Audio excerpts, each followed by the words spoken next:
The Galactic Empire had never seen a kill count like that before.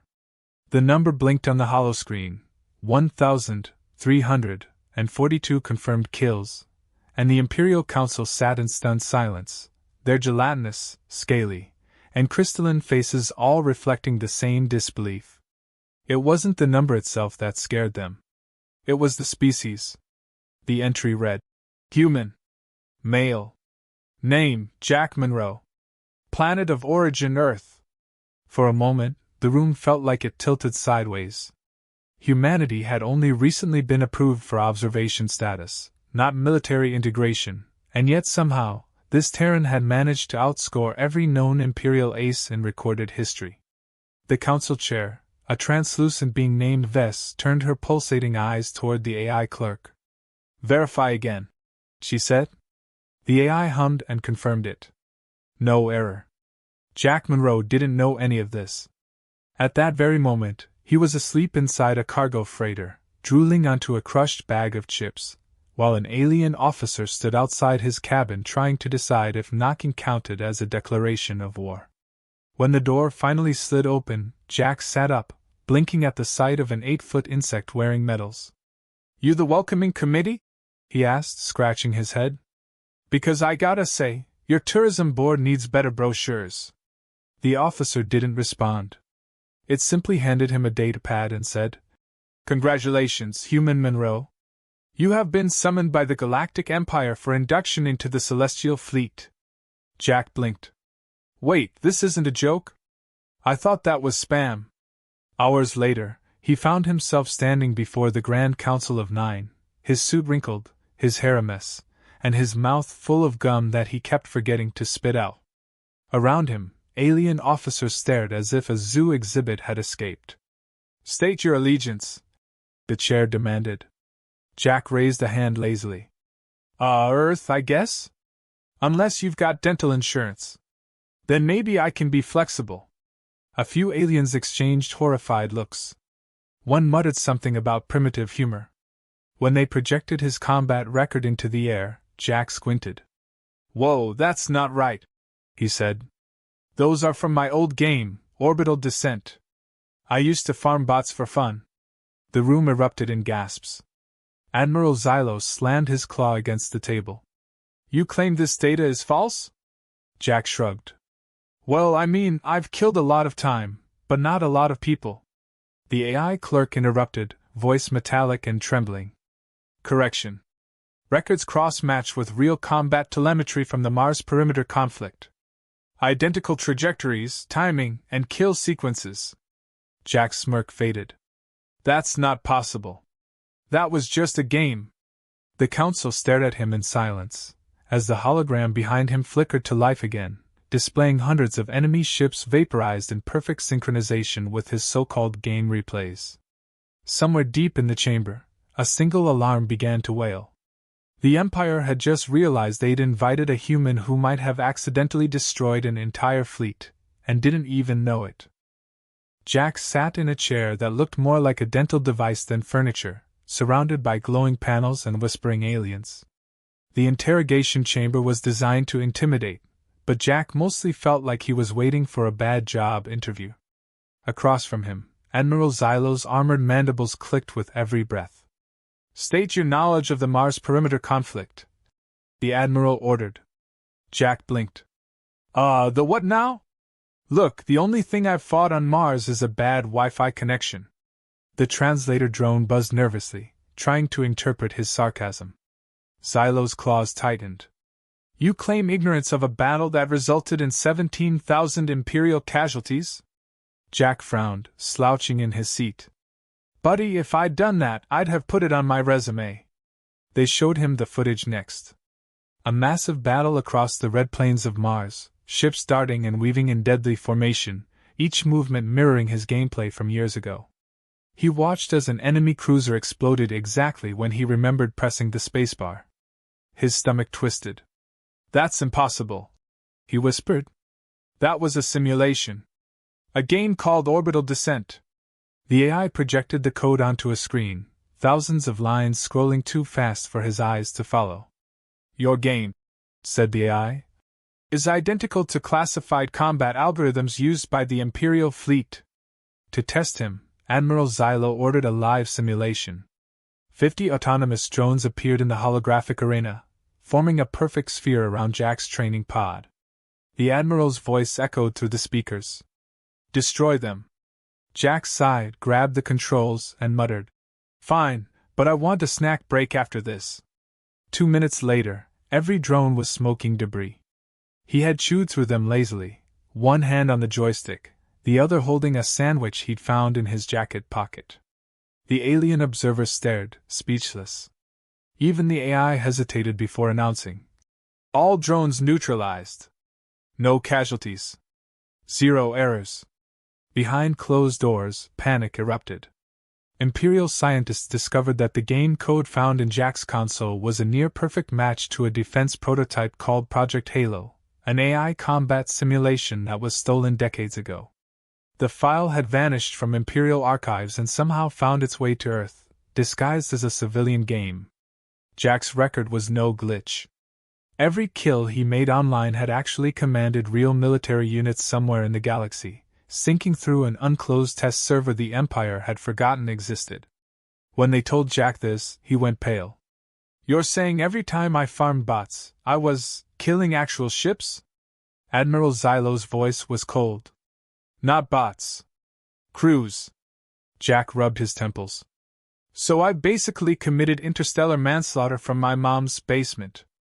The Admiral leaned closer, his alien eyes unreadable. "No, human. You've done something far more dangerous. You've won." The Galactic Council gathered in crisis mode, their voices overlapping in panic. Every faction wanted a different fate for Jack Monroe. The reptilian warlords demanded his execution, the crystalline diplomats called for study, and the fungal representatives argued for containment in a spore vault. Jack, sitting in the corner eating a ration bar, raised a hand. "I can hear you, you know," he said. "And for the record, spore vaults sound gross." The council chair silenced the room with a pulse of light.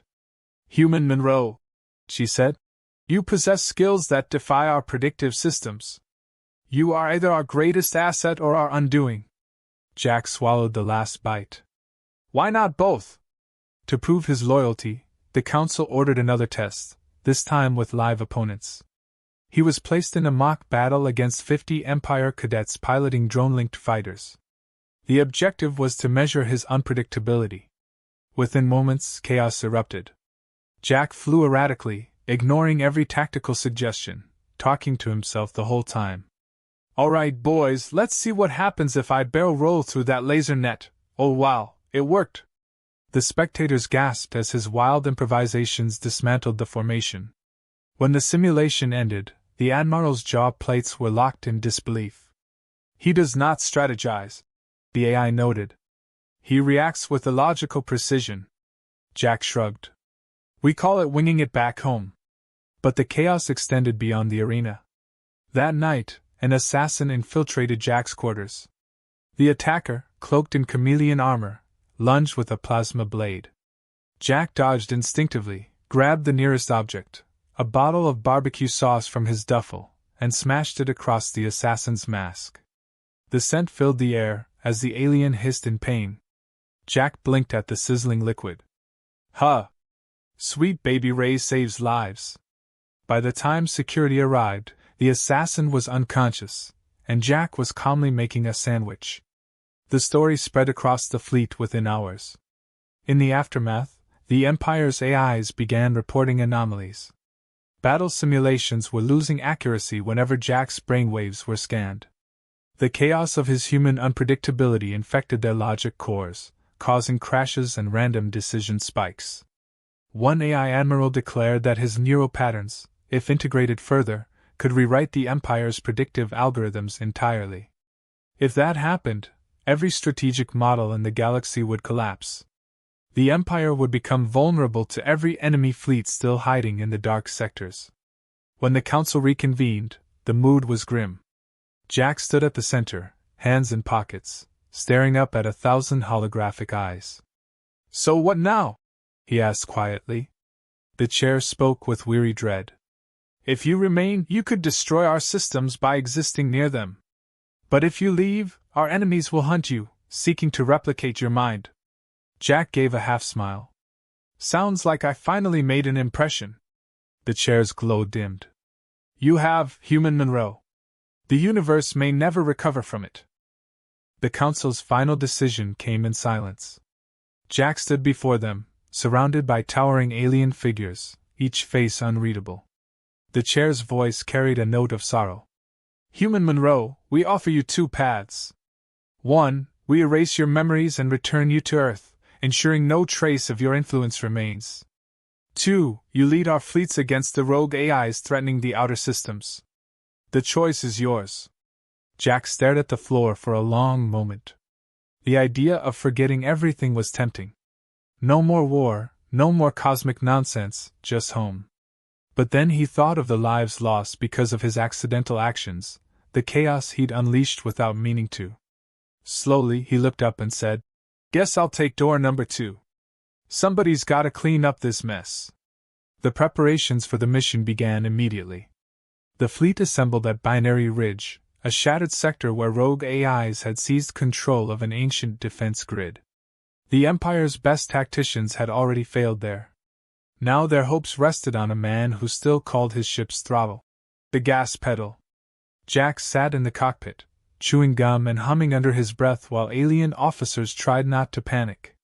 Monroe, Admiral Xylo's voice crackled over the comms. Remember, these machines adapt in seconds. One mistake and we're all finished. Jack grinned. Relax, Admiral. I make mistakes for a living. When the battle began, the sky became a storm of energy. The rogue fleet outnumbered them 5-1, each ship moving with perfect, inhuman precision. Jack's instincts kicked in. Instead of following the battle plan, he broke formation, diving straight into the enemy swarm. The aliens screamed over comms, demanding he return. He ignored them, flipping switches and muttering, All right, let's see if dumb luck's still hiring. He baited the AI ships into chasing him, weaving between asteroid fragments until the entire swarm compressed into a narrow formation. Then he triggered the command that overloaded their synchronization field. The result was chaos. The AIs began colliding, their logic loops fracturing under the unpredictability of human improvisation. Within minutes, the fleet was in ruins. When the smoke cleared, the Empire's ships drifted among the wreckage. The silence of victory felt almost holy. Jack leaned back, exhaling. See? Told ya. Just needed a little human touch. The bridge erupted in cheers, though half of them were cries of disbelief. The chair's voice came through the comms, softer now. Human Monroe, you have saved us, and doomed us to rethink everything we know about war. Jack smiled faintly. That's just how I play. Later, in his quarters, he sat alone staring at the stars. His console blinked to life on its own. The old logo of orbital descent appeared, flickering with static before displaying new text. Campaign complete. Uploading to Phase 2, Earth integration. Jack's eyes widened as he whispered, Oh hell! I think I just beat the tutorial.